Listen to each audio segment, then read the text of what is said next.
J'ai décidé de faire une nouvelle vidéo sur les écosystèmes, malgré que celui-là, ça soit le seul que je n'ai pas testé réellement.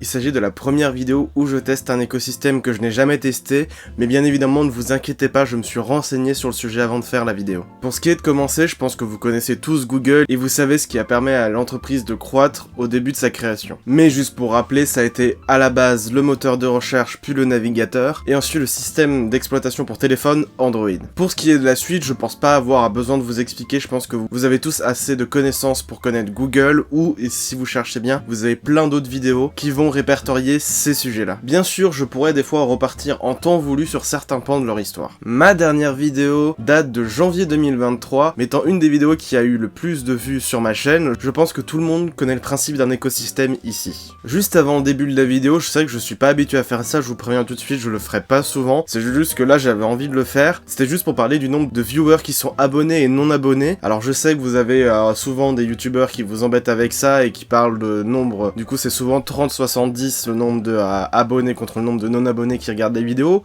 mais moi on parle plutôt d'un alentour de 96. Donc 96 non-abonnés, je veux dire, hein, pas 96 non-abonnés. Hein. 96% des personnes qui regardent ma chaîne sont non-abonnés à ma chaîne, donc s'il vous plaît, si jamais vous voulez soutenir la chaîne et que je continue, merci de vous abonner, ça ferait plaisir. Donc quand même, pour ceux qui ne savent pas, même si j'ai dit que ma précédente vidéo était là quand même une des plus vues de ma chaîne, je vais quand même faire un mini résumé du coup d'un écosystème pour ce qui est de la technologie et des appareils technologie. Un écosystème, ça va être plusieurs appareils de catégories différentes, souvent de la même marque, ou qui communiquent assez facilement entre eux et permettent d'avoir des interconnectivités entre eux. Voilà, c'est la phrase la plus courte que je peux dire, mais vous allez finir par comprendre si vous continuez à regarder la vidéo. Donc déjà, la question que je me suis posée, c'est en vrai, qu'est-ce qui a commencé du coup l'écosystème vraiment de Google? Parce que maintenant, on peut aller très très loin avec cet écosystème, il y a beaucoup de choses, il s'est grandement développé depuis plusieurs années, on dirait pas comme ça, mais ça s'est développé. En soi, pour moi, le premier, ça serait du coup le Google Chrome, même si à l'époque n'était pas du tout vu pour faire entre guillemets partie d'un écosystème, maintenant il en fait partie parce qu'effectivement, je sais que j'utilise Google Chrome sur quasiment tous mes appareils et effectivement en fait, Chrome synchronise les tabs et tout, mais bon, voilà, c'était juste pour l'aparté parce qu'effectivement je pense que c'est la première chose qui n'a pas forcément donné l'idée, mais c'est le dernier ajouté alors que c'est une des pierres fondamentales par rapport à Google. Ensuite, la vraie pierre du coup pour moi angulaire, la première principale, c'est Android. C'est un moment clé pour Google parce qu'effectivement déjà avec l'essor des smartphones à l'époque, le fait que Android suive l'iPhone, en fait ça a permis à Google de développer sa range de produits, même si c'est pas eux qui manufacturaient les téléphones Android, eux ils faisaient juste le système, mais c'est ce qui leur a permis d'avoir une grande base de données de personnes, et du coup un grand nombre d'utilisateurs utilisant leur système. Ce qui a permis ensuite à Google de pouvoir se développer et du coup de développer des technologies qui leur permis de créer leur écosystème. Parce que pour moi, ce qui arrive après du coup Android, qui est du coup les téléphones, ça va être du coup les Google Home. Sachant que maintenant c'est plutôt les Nest Home, vu que Google a racheté il me semble la marque Nest il y a quelques années, et ça a été l'un des premiers ajouts que Google a fait du coup pour son écosystème, pour faire un vrai écosystème, le Google Home qu'ils ont fait déjà maintenant depuis quelques années. Donc voilà, donc ça c'est vraiment la base de l'écosystème à la maison, du coup vous allez avoir votre téléphone Android et votre Google Home. Sachant qu'au début les appareils ne marchaient pas forcément ensemble, le Google Home était cantonné à répondre à des questions, et le téléphone était fait pour être un téléphone. Suite aux nombreuses itérations des deux appareils, ils ont fini par se connecter et maintenant sont plus connectés que jamais, vu que maintenant vous pouvez demander des trucs et avoir des actions sur votre téléphone, et vous pouvez par exemple lancer la plupart du temps de la musique depuis votre téléphone sur maintenant un Nest Home. Donc ça déjà c'est super intéressant parce que ça a apporté à Google du coup le fait d'apporter la maison connectée, parce que suite à ça vous avez eu au début le Google Home qui permettait uniquement de répondre à des questions. Ensuite au fur et à mesure des mises à jour et des versions, vous avez le pouvoir de contrôler votre maison, du coup que ça soit du coup les lumières, enfin nombreuses choses qui sont connectées, vu que maintenant on peut avoir un tout, thermostat, clim, Velux ou autre, tout peut être connecté. Sachant que du coup l'application du Google Home est sur votre téléphone, du coup Android dans ce cas-là pour l'écosystème, vous allez avoir du coup l'application Google Home, enfin juste Home du coup, qui va vous permettre de les contrôler depuis votre téléphone aussi, et si vous avez bien votre Google Home qui est connecté, vous allez même pouvoir le faire à distance, qui du coup conforte et crée déjà un assez bon écosystème sans avoir à rajouter d'autres appareils. Mais bon, Google a décidé de faire plus d'appareils, parce qu'ils ont commencé il y a quelques années du coup avec leur Pixel, parce que je rappelle qu'avant Google faisait les modèles Nexus avec d'autres entreprises, mais n'était pas propriétaires à 100% de ce qu'ils créent. Du coup, ils ont décidé de faire les Pixel, que ça soit des téléphones uniquement faits par eux, pour eux, et voilà. Chose qui a souvent suivi derrière, après du coup, ce qui va être les écouteurs, qui sont les Buds, les Pixel Buds, il me semble. Donc là, il y en a plusieurs aussi actuellement, il me semble que les Pixel Buds A. Après, il y en a peut-être un autre que j'ai oublié, effectivement. Mais du coup, voilà, eux, ils marchent avec les téléphones de Google, voilà, ça fait en soi partie de l'écosystème. Malheureusement, de ce que j'ai pu voir, j'ai essayé de me renseigner, ils sont compatibles avec la tablette, mais il me semble qu'il n'y ait pas de switch auto, comme on peut l'avoir du coup chez Samsung avec les Buds ou chez Apple avec les AirPods. Après, c'est peut-être juste une faute de ma part qui ne me suis pas renseigné, mais il me semble avoir vérifié plusieurs fois l'information et que ça ne soit pas possible malheureusement. Et aussi, un des autres très vieux produits que Google a proposé et qui fait partie du coup de la maison connectée, c'est le Chromecast, parce que ça permet effectivement à Google d'avoir une télé connectée avant d'en avoir, car pour ceux qui ne savent pas, maintenant, il y a plein de télés qui viennent avec Chrome OS directement mis ou des Chromecast intégrés. Mais ce qui a permis à Google à l'époque d'avoir leur OS mis directement sur la télé et effectivement, au fur et à mesure, comme le Google Home, rajouter des fonctionnalités qui permettent du coup de partager votre écran, de partager du contenu sur votre Google Chrome, ce qui rajoute du coup l'effet d'écosystème effectivement. Et aussi, vous avez du coup, vu que c'est Chrome, vous avez tout le Play Store, alors pas tout non plus que les applications qui ont été autorisées, mais vous allez avoir une partie du Play Store qui est autorisée sur le Chromecast. Ensuite, juste pour finir ce qui est de totalement la maison connectée et tout, vous allez avoir du coup tout ce qui va être du reste de la marque Nest. Du coup, Nest fait aussi des caméras ou des thermostats ou bien encore des sonneries pour les portes connectées. Et ça, du coup, ça rajoute ce qu'il fallait du coup pour la maison connectée et ce qui marche directement avec Google. Donc c'est en théorie ce qui est censé marcher le mieux vu que c'est créé par les personnes qui ont fait l'écosystème pour les personnes qui ont l'écosystème. Donc normalement, il n'y a pas de raison que ça marche pas. Mais voilà, c'est pour finir à peu près ce qui est maison connectée, même si on y reviendra un peu plus tard sur un sujet. Et voilà. Ensuite, pour finir avec l'appareil qui est lié au téléphone, ça sera du coup la montre connectée qu'ils ont sorti depuis maintenant 2 ans, vu qu'ils ont sorti la deuxième cette année et celle de la précédente juste avant. Pour l'instant, j'aurais pas vraiment grand chose à dire dessus parce qu'en fait, Google s'est à peine lancé dans la fabrication de ces appareils de leur côté. Alors effectivement, il reste quand même pour moi du chemin à faire avant que les montres soient parfaites. Pour l'instant, j'ai pu voir, j'en ai un collègue qui a la dernière, elles sont bien effectivement, mais pas non plus exceptionnelles. Après, pour faire ces montres, Google a pris l'expérience qu'il y avait chez Fitbit, vu qu'en fait Google a racheté directement Fitbit, ce qui fait que techniquement ils ont quand même une gamme Fitbit en partie qui leur permet d'avoir d'autres produits en plus, mais de base ils ont beaucoup pris l'expérience des employés de Fitbit pour créer leur propre montre à eux, mais du coup ça complète quand même l'écosystème on va dire on the go que vous avez avec les écouteurs, le téléphone et la montre, du coup montre qui va vous faire comme tout, le rythme cardiaque, les notifications et autres, ce qui plaît à beaucoup de personnes, moi y compris, mais voilà. Après aussi, pour ce qui est de partie de l'écosystème, c'est pour moi la partie un peu plus cachée de cet écosystème, ça va être les Chromebooks, parce que beaucoup de personnes ne savent même pas que ça existe. En fait, c'est littéralement les ordinateurs de Google, parce qu'effectivement Google ne fait pas réellement d'ordinateurs, ça va être comme les Nexus à l'époque, et en fait ils ont créé du coup leur OS qui est basé sur Android, qu'ils appellent Chrome OS, et ils sortent des ordinateurs. Faut savoir que pour moi, chose qui est très intéressante que je ne savais pas avant de faire la vidéo,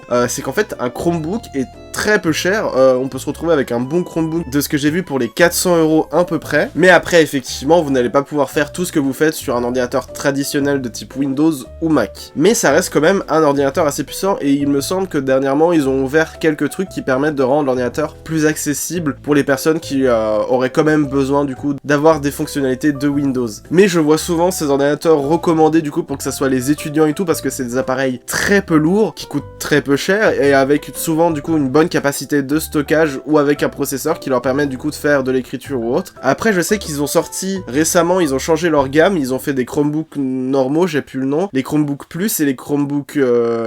j'ai plus les derniers mais il me semble que ça soit ceux qui sont catégorisés pour être ceux pour des gamers. Donc effectivement ils ont quand même, ils sentent avoir un public précis et pour lesquels ils ont envie de vendre leurs appareils, du coup plutôt les étudiants, ceux qui en veulent un peu plus avec leur Chromebook et les gamers. Alors après le problème du côté gamer c'est qu'effectivement ils ont des fabricants qui construisent des ordinateurs portables avec des assez bons processeurs et tout, mais le problème c'est qu'étant Chrome OS, vous allez avoir que des jeux Android ou malheureusement comme ils l'ont montré sur la page de présentation de ces modèles là, vous allez avoir le cloud gaming qui du coup ne réussit pas malheureusement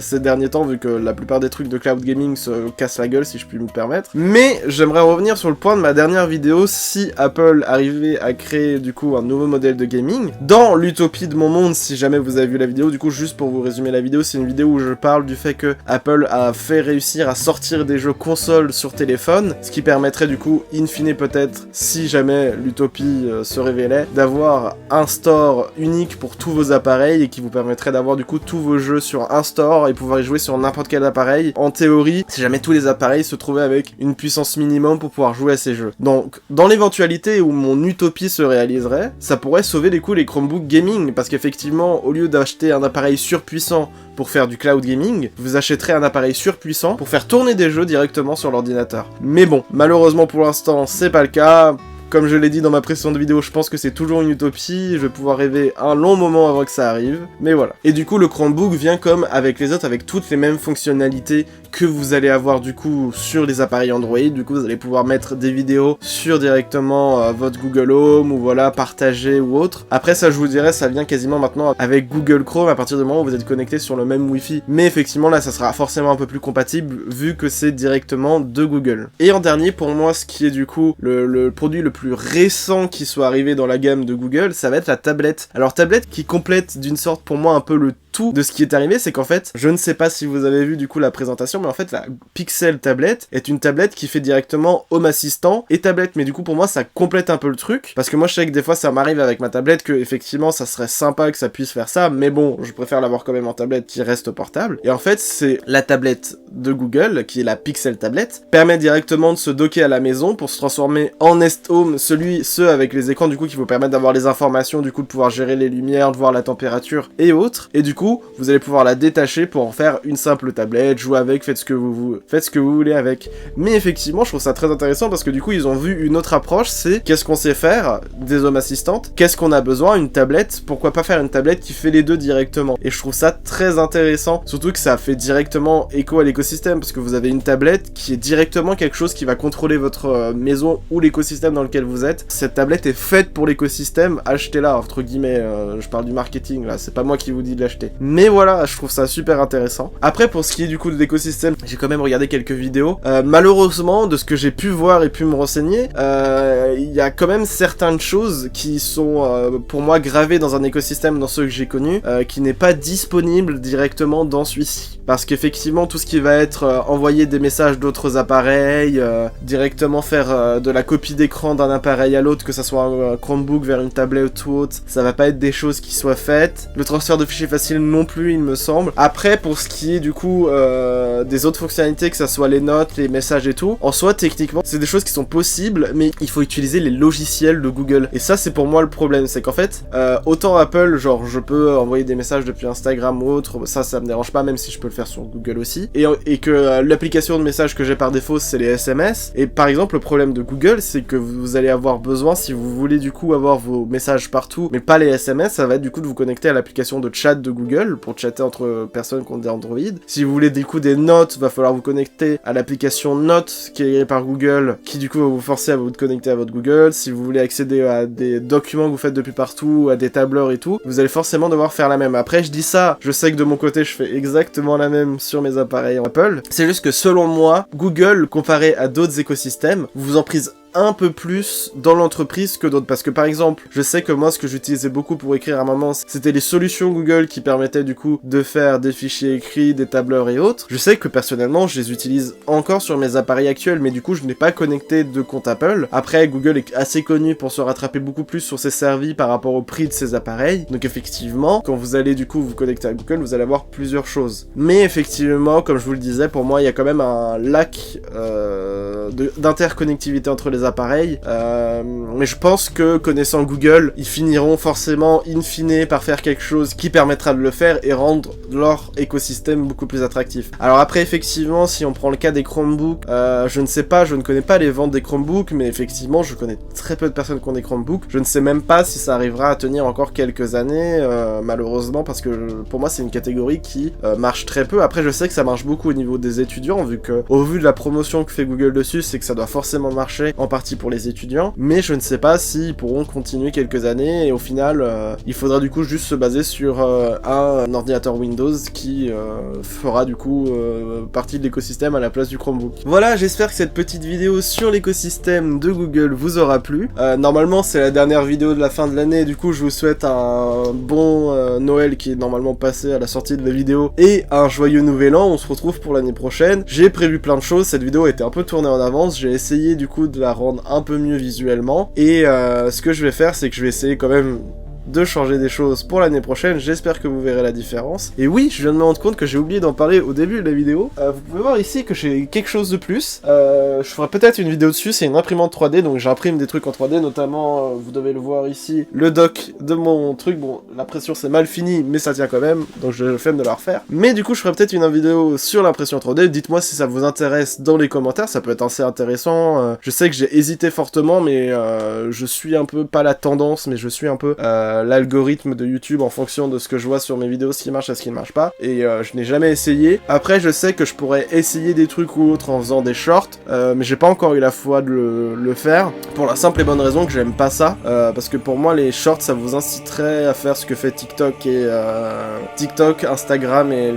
du coup les shorts YouTube, c'est à scroller pendant des heures. Du coup c'est pour ça que je n'ai pas fait de shorts. Je veux peut-être faire des vidéos courtes à un moment, mais dans un format 16/9 qui vous forcera donc pas à regarder des shorts, mais j'hésite encore si je le ferai des shorts ou pas. Peut-être que j'en ferai un jour, mais que ça dérogera à ma règle, on verra bien. Bon, j'espère que cette petite vidéo vous aura plu, je vous souhaite encore une très bonne fin d'année. Du coup, je vais vous laisser sur ça, c'était Egul, et à plus.